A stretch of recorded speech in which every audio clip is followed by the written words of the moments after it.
guys, welcome back, Mr. Lloyd. Look at beautiful pork spare ribs. Some of the best looking ribs I ever seen. Is there anything better that come off of a pig other than bacon? Doink. Doink. Okay.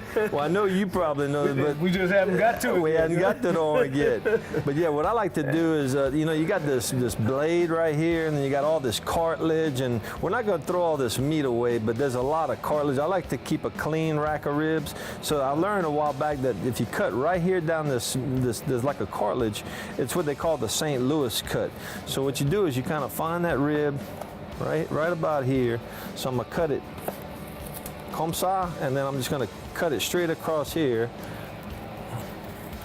And that's what they call a St. Louis cut. And that's where it's almost like a baby back rib. You see, because all this is cartilage and stuff like that. That's gristle. Exactly, but we're gonna keep that. We're gonna also season that. But then Mr. Chris Marks, a good friend of mine, taught me this trick. He said if you take the membrane off of the back of the ribs right here, see there's a cartilage that's a membrane that the seasoning won't go through. So the best way to take that off is if you just kind of start it, you can grab it with a napkin. Let's see if I'm comme ça. There you go.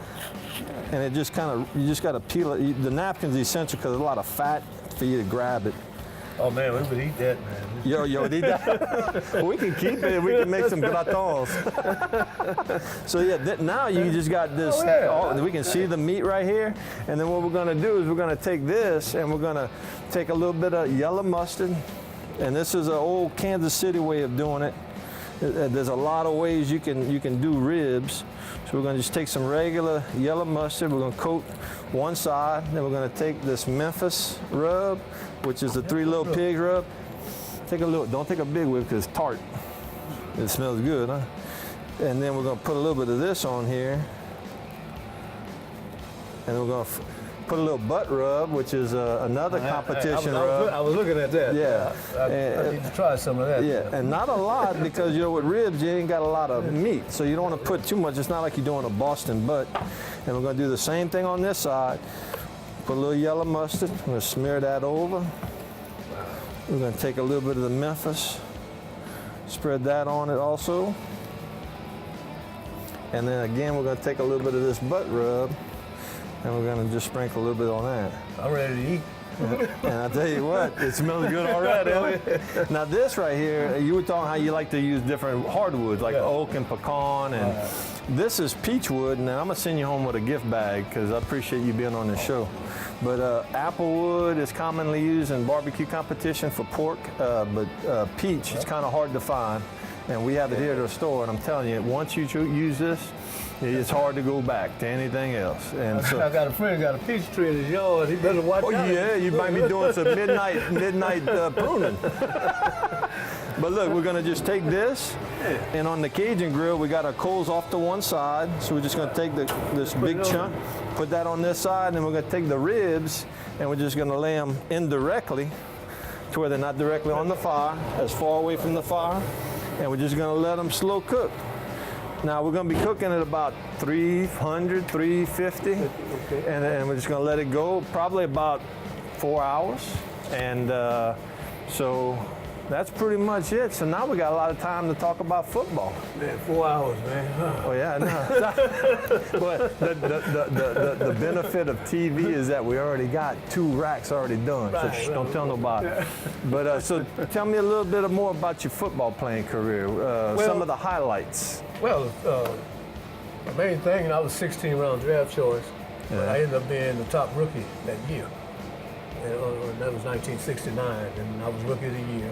Wow! And I got the John Fitzgerald Memorial Award, which is the award they give to the top Rookie of the Year. Right. And one of the guys that got that after me was Dan Marino. So you're in good company. I'm the first one on the list, though. So. Wow! So, that's incredible. But I had a good career, a wonderful career. Played 10 years in the NFL. I had a losing season my first season. I had a losing season my last season. In between that, I went to 3 straight Super Bowls and 8 years in the playoffs. That's crazy. So, not many people can say that, Mr. Lloyd. Can't say that. Yeah. That's a good career. I still got a few records, down in Miami. So your retirement, so to speak, you've been enjoying yourself. You get back with your with your friends from the 17 and 0 team, your players. In fact, we just got together a few months ago up in Chicago. Nice. Autograph signing. So you stay pretty busy. Well, I try to stay busy. Well, yeah, you got to. I got to keep moving. See, a rolling stone gathers no moss. Yeah, I have to keep moving all the time. It's them old injuries and I'm having a little concussion.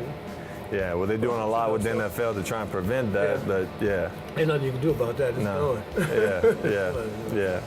So again, we appreciate you being here, and we're gonna clean this mess up. We're gonna. I hear he plays a mean harmonica. He's got one in his pocket. Y'all got to hear this. He's great. So y'all don't go nowhere. We're throwing it to break. Y'all will be right back.